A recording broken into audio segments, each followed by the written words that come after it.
اور جو ہمیں اپنی مرضی کے مطابق صدیوں سے نچا رہا ہے۔ تم ان ڈوریوں کو بھی کاٹ دو اور اس ہاتھ کو بھی جو تمہیں کبھی نہ بجھنے والی آگ کی طرف کھینچے لیے جا رہا ہے۔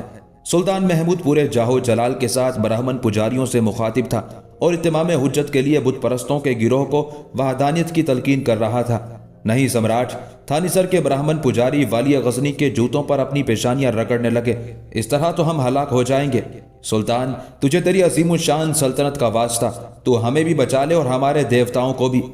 تم مجھ سے جاں بخشی کی بھیک مانگنے کی بجائے اپنے دیوتاؤں سے مدد کیوں نہیں مانگتے کہ وہ کب تک خاموش تماشائی بنے رہیں گے اور اپنے پرستاروں کی ذلت و بربادی کے دردناک مناظر دیکھتے رہیں گے؟ سلطان محمود نے برہمن پجاریوں کو وحدانیت پرستی کی ترغیب دلانے کے لیے ایک عجیب دلیل پیش کی تھی۔ نہیں سلطان، یہ ممکن نہیں۔ برہمن پجاری خود اپنی زبانوں سے اپنے عقائد کی نفی کر رہے تھے، مگر ہمیں اس کا شعور نہیں تھا۔ ہمارے دیوتا سنتے تو ہیں مگر اپنی جگہ سے حرکت نہیں کر سکتے۔ اے بد نصیب و نابینا قوم! یکایک سلطان محمود غضبناک نظر آنے لگا۔ تو نے اپنی جہالت و گمراہی کو چھپانے کے لیے کیا کیا بہانے تراشے ہیں؟ والی غزنی کی آواز اتنی پرہیبت تھی کہ برہمن پجاریوں نے خوف زدہ ہو کر اس کے قدم چھوڑ دیے۔ تم سب کے سب کھڑے ہو جاؤ اور بہت غور سے میری باتیں سنو، سلطان محمود نے تھانیسر کے پجاریوں کو ڈانٹتے ہوئے کہا۔ والی غزنی کی غرجدار آواز سن کر عیار و شاطر برہمن لرزتے جسموں کے ساتھ کھڑے ہو گئے۔ یہ دیوتا جنہیں تم اپنا مشکل کشا سمجھتے ہو اس وقت خود کس مشکل میں گرفتار ہیں، کیا تمہیں اس صورتحال کا اندازہ ہے؟ والی غزنی نے انتہائی پرسکون انداز میں ایک ایک لفظ پر زور دیتے ہوئے کہا۔ سلطان محمود کے اس سوال پر تھانیسر کے پجاریوں کی آنکھیں پھٹی کی پھٹی رہ گئیں اور ان کے چہروں پر ہوائیاں اڑنے لگیں۔ اے فریب خوردہ پجاریوں، میرے آئینہ گفتار میں اپنی جہالت و گمراہی کا عکس دیکھو۔ والی غزنی برہمن پجاریوں سے مخاطب تھا۔ ان دیوتاؤں سے زیادہ طاقتور تو خود تم ہو کہ انہیں اپنے ہاتھ سے تراشتے ہو، کسی بلند جگہ پر نصب کرتے ہو، پھر جب ان پر گرد و غبار کی تہ جم جاتی ہے تو اپنے ہاتھوں سے انہیں غسل کراتے ہو۔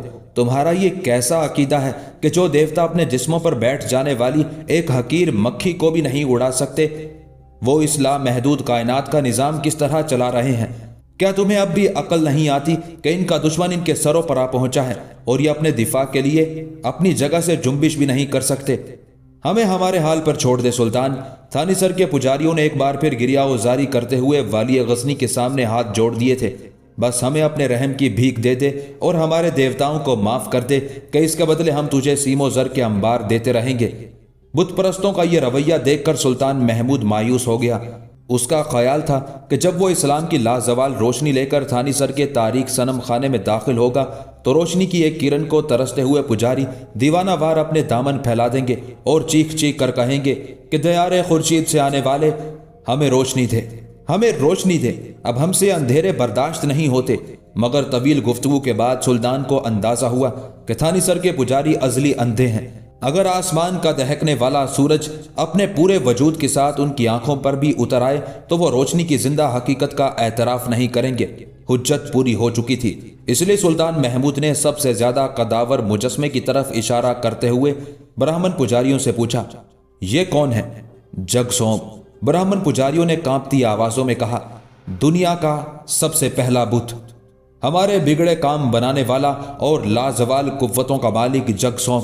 خوف و دہشت کی اس سنگین فضا میں بھی پنڈتوں کے لہجے سے جگ سوم کے لیے انتہائی عقیدت کا اظہار ہو رہا تھا۔ بے شک اللہ ہی ہدایت دینے والا ہے، جب تک وہ نہ چاہے دنیا کا کوئی انسان راہ راست پر قدم نہیں رکھ سکتا۔ یہ کہہ کر والی غزنی قہرناک ارادوں کے ساتھ آگے بڑھا، پھر اس نے اپنے سپہ سالار ارسلان جاذب سے ایک بھاری گرز طلب کیا۔ جگ سوم کے دن پورے ہو چکے تھے۔ یہ سوچ کر تھانیسر کے پجاری ایک بار پھر والی غزنی کے قدموں سے لپٹنے کی کوشش کرنے لگے۔ مت چھوؤ میرے جسم کو اپنے ناپاک ہاتھوں سے، والی غزنی کی پرہیبت آواز پورے مندر میں گونج اٹھی تھی۔ برہمن پجاری ڈر کر پیچھے ہٹ گئے اور پتھرائی ہوئی آنکھوں اور رکی ہوئی سانسوں کے ساتھ جگ سوم کی تباہی کا منظر دیکھنے لگے۔ سلطان محمود کا دایاں ہاتھ اپنی پوری توانائی سے فضا میں بلند ہوا اور پھر دوسرے ہی لمحے مندر میں ایک ہلکا سا دھماکہ سنائی دیا۔ والی غزنی کا خیال تھا کہ جگ سوم کو کسی مضبوط پتھر سے تراشا گیا ہے، مگر یہ طویل قامت بت اندر سے بالکل کھوکھلا تھا، اس لیے سلطانی غرض کی ایک ضرب بھی برداشت نہ کر سکا اور اپنے معبد میں دو نیم ہو کر بکھر گیا۔ بڑا ناقابل یقین منظر تھا۔ تھانی سر کے پجاریوں نے بیش قیمت زر و جواہر بت کے اندر چھپا رکھے تھے۔ جگ سوم کے ٹوٹ جانے پر والی غزنی کو برہمن کی عیار فطرت کا اندازہ ہوا کہ آدم زادوں کا یہ مخصوص قبیلہ کیسا سود خور اور کیسا زر پرست ہے۔ دنیا کے سب سے قدیم بت کی شکست پر تھانی سر کے پنڈت نوحہ خوانی کرنے لگے۔ کچھ دیر بعد سلطان محمود کے حکم پر دوسرے مقامی باشندوں کے ساتھ برہمن پجاریوں کو بھی زنجیریں پہنا دی گئیں۔ پھر والی غزنی دولت کے انبار سمیٹ کر دہلی کو فتح کرنے کی غرض سے آگے بڑھا، مگر تمام وزیروں اور مشیروں نے اسے سمجھایا کہ دہلی کو اس وقت فتح کیا جا سکتا ہے جب پورے صوبہ پنجاب پر مسلمانوں کا قبضہ ہو جائے اور آنند پال کی طرف سے کسی فتنہ انگیزی کا خطرہ باقی نہ رہے۔ سلطان محمود نے مختصر سی بحث و تمہیز کے بعد اپنے امیروں کے اس مشورے کو قبول کر لیا اور دہلی کی فتح کا ارادہ ترک کر کے غزنی کی طرف لوٹ گیا۔ بے شمار دولت کے علاوہ تقریباً 2 لاکھ لونڈیاں اور غلام سلطان محمود کے ہمراہ تھے۔ اس سال غزنی میں اس قدر ہندوستانی صورتیں نظر آتی تھی کہ غزنی کو بھی ہندوستان کا ایک شہر سمجھا جانے لگا تھا۔ لشکر سلطانی کے ہر فرد کے پاس کئی لونڈیاں اور غلام تھے۔ تھانی سر کے مندر سے سرخ یاقوت کا ایک ٹکڑا بھی سلطان محمود کے ہاتھ آیا تھا جس کا وزن 450 مسکال تھا۔ اس یاقوت کو دیکھ کر غزنی کے تمام جوہری بے ساختہ پکار اٹھے تھے۔ سلطان ذیشان آج تک کسی آنکھ نے ایسا پتھر نہیں دیکھا ہوگا اور نہ کسی کی سماعت نے اتنے قیمتی جوہر کے بارے میں کوئی روایت سنی ہوگی۔